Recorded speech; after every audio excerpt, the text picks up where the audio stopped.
Tahukah kalian apa itu anoreksia nervosa? Anoreksia nervosa atau seringkali kita kenal dengan sebutan anoreksia adalah gangguan makan di mana penderitanya terobsesi memiliki tubuh yang kurus, memiliki rasa takut terhadap kenaikan berat badan, serta memiliki persepsi yang salah mengenai berat badan. Anoreksia adalah suatu masalah mental yang cukup serius dan membutuhkan pengobatan dengan segera. Kondisi ini juga sebagian besar dipengaruhi oleh pola pikir penderitanya, di mana mereka lebih percaya diri jika memiliki badan yang kurus. Sebagian besar kasus anoreksia dapat dipengaruhi oleh sikap atau kepribadian obsesif kompulsif yang membuatnya berpegang teguh pada diet ketat dan melewatkan waktu makan sekalipun merasa lapar. Penderita anoreksia pula biasanya memiliki dorongan ekstrim untuk terlihat sempurna. Akibatnya, mereka tidak pernah merasa cukup kurus. Hal ini sangat berbahaya loh teman-teman jika tidak diatasi dengan baik. Karena anoreksia dapat menyebabkan dampak yang berakibat fatal pada kesehatan. Bahkan anoreksia dapat menyebabkan kematian mendadak akibat berat badan yang terlalu rendah.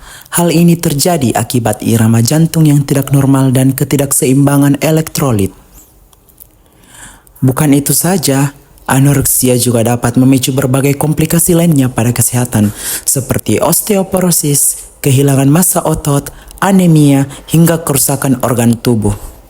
Dan jika pengidap anoreksia mengalami kekurangan nutrisi yang sangat parah, hal ini juga bisa membuat fungsi organ seperti otak, jantung, dan ginjal tidak berfungsi dengan baik. Kerusakan ini bahkan tidak dapat membaik meskipun anoreksia sudah dapat dikendalikan.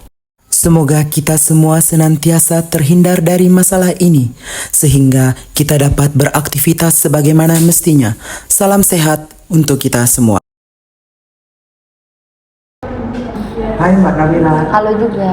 Selamat sore. Sore. Bagaimana kabarnya hari ini? Kabar saya hari ini tidak baik karena saya cemas akan hal yang saya alami saat ini. Ya, baik Mbak Nabila, saya bisa paham terhadap apa yang Mbak Nabila rasakan saat ini.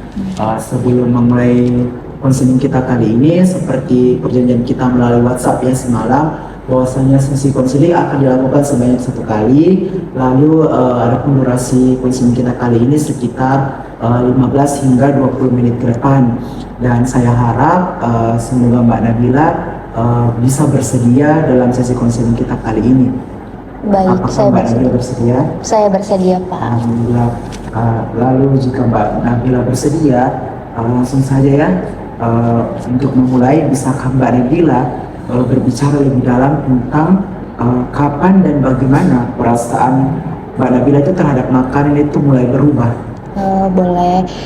Sejak 8 bulan terakhir ini, saya selalu merasa perlu untuk sangat membatasi makanan saya. Saya takut menjadi gemuk dan berusaha untuk selalu menjaga berat badan saya serendah mungkin lah. Diet lah seperti itu. Terus bahkan ketika saya sudah sangat kurus, saya masih merasa agak gemukan ya, karena saya merasa tertekan dan tidak puas dengan diri saya sendiri. Baik, terima kasih karena telah berbicara secara terbuka ya. Ketakutan terhadap berat badan dan citra tubuh yang terdistorsi adalah hal yang sering terjadi, bukan hanya pada Mbak Nabila, sebelumnya juga klien-klien saya yang merasakan hal yang sama dengan Mbak Nabila itu mengatakan hal yang demikian. Lalu bagaimana terkait pola makan Mbak Nabila sehari-hari?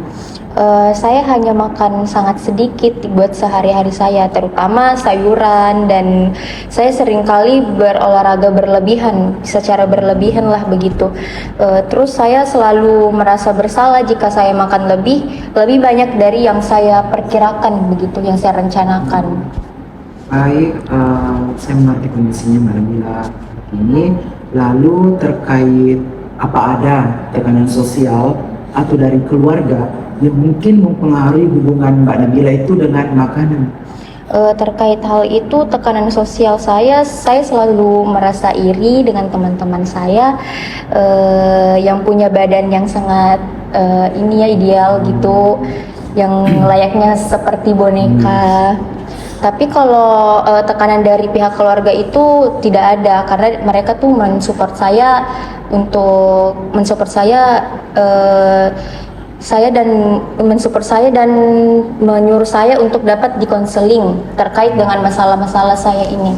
Oh, artinya dari pihak keluarga itu tidak ada tekanan ya, malah Iya. pihak keluarga mensupport Mbak Nabila untuk bisa dikonseling dan bisa terbebas dari masalah yang Mbak Nabila alami saat ini. Iya, Oke, betul. bagus ya.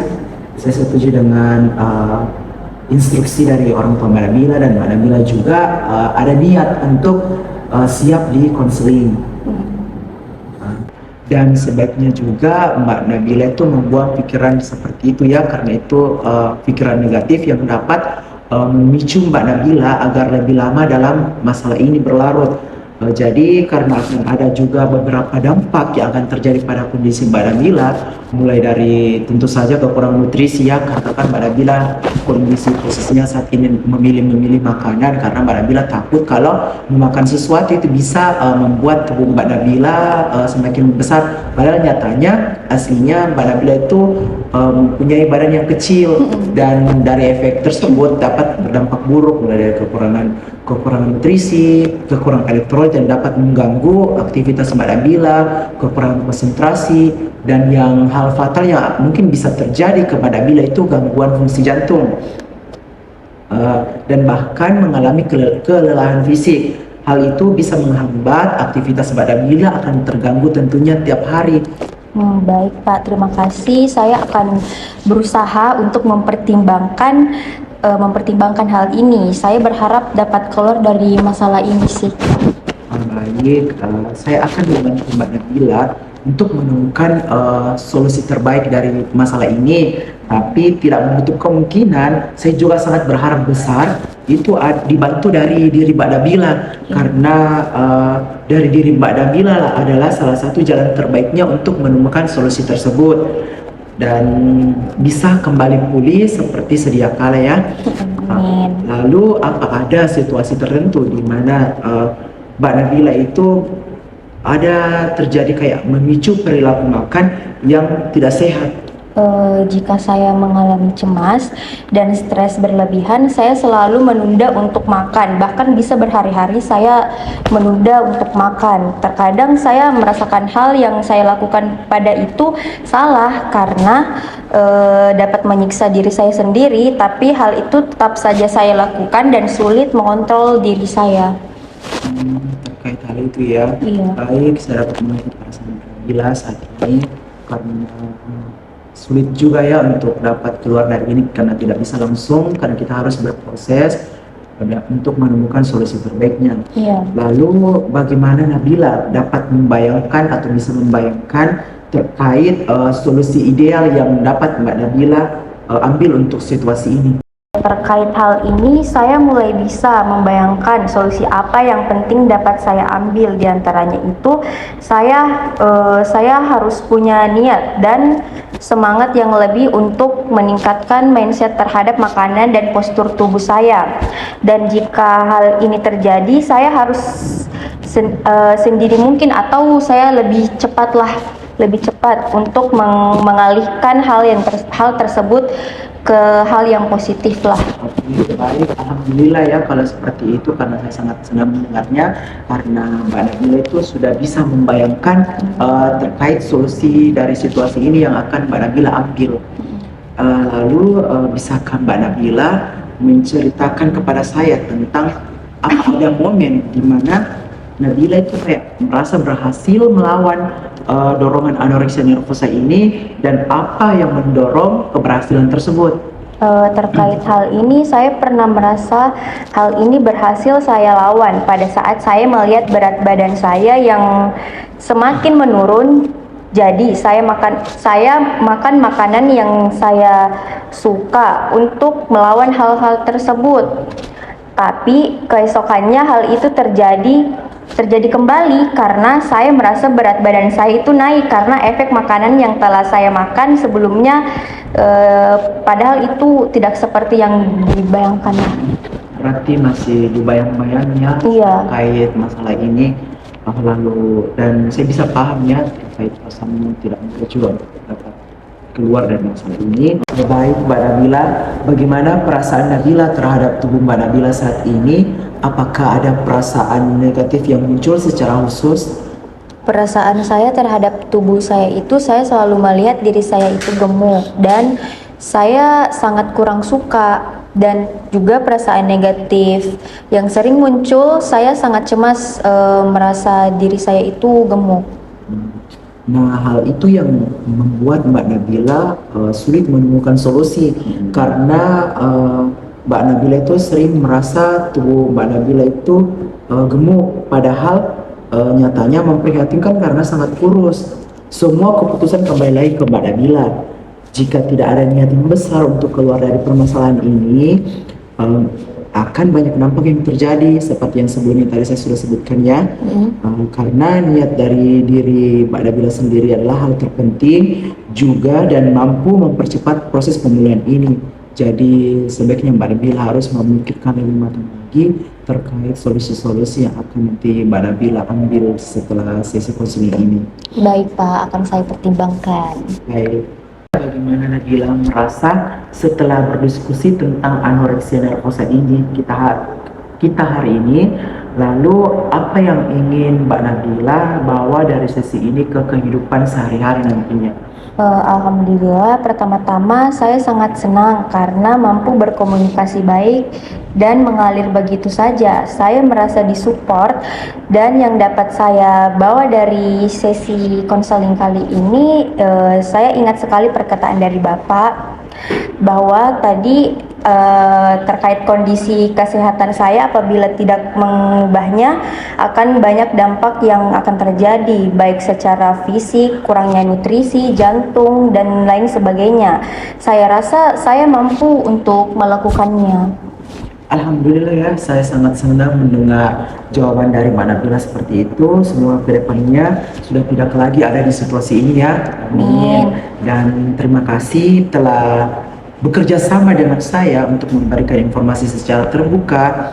Dan apakah ada harapan atau kekhawatiran Mbak Nabila tersendiri terkait proses konseling kita yang akan Nabila diskusikan lebih lanjut nantinya? Kalau harapan tentunya seperti yang Bapak katakan, tidak ada lagi dalam situasi saya ini. Dan untuk diskusi lebih lanjutnya saya rasa sudah cukup sih Pak, karena saya sudah sangat-sangat banyak menerima masukan dari Bapak. Dan saya terima kasih. Baik, dan saya sangat berterima kasih ya Mbak Nabila karena telah menyempatkan waktunya untuk bisa mendapatkan konseling dan bisa keluar dari permasalahan ini. Dan saya harap Mbak Nabila betul-betul ya untuk berusaha semaksimal mungkin untuk bisa menemukan solusi terbaik. Baik, terima kasih ya Mbak Nabila. Terima kasih juga Pak. Selamat sore. Kisah ini menggambarkan perjalanan Nabila yang panjang menuju pemulihan dari anoreksia nervosa. Melalui konseling yang komprehensif dan dukungan terapeutik, Nabila mulai merasa lebih baik tentang dirinya sendiri, memulihkan hubungannya dengan makanan, serta mengalami peningkatan kesejahteraan fisik dan mental. Meskipun perjalanan ini masih berlangsung, Nabila merasa lebih mampu mengatasi tantangan yang muncul di masa depan dan meraih kembali kendali atas hidupnya. Terima kasih.